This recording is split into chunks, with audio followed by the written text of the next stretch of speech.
धुळ्यामधील दोंडाईच्या नगरपालिका निवडणुकीत भाजपच्या सर्व उमेदवारांची बिनविरोध निवड, भाजप विरोधातील उमेदवारांची माघार। बारामती नगरपालिका निवडणुकीत अजित पवारांच्या राष्ट्रवादीचे 8 नगरसेवक बिनविरोध, नगरपालिका स्थापन झाल्यापासून पहिल्यांदाच नगरसेवकांची बिनविरोध निवड।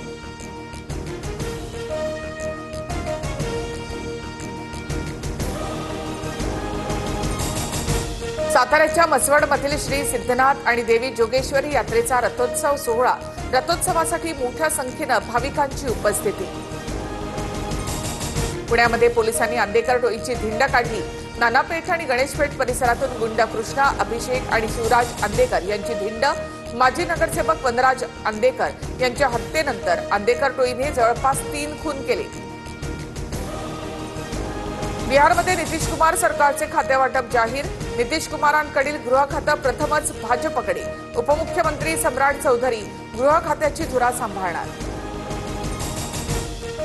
दुबईत एअर शो दरम्यान भारतीय बनावटीचं तेजस विमान कोसळलं। दुपारी 3:40 अपघात झाल्याची माहिती। दुर्घटनेमध्ये पायलटचा मृत्यू।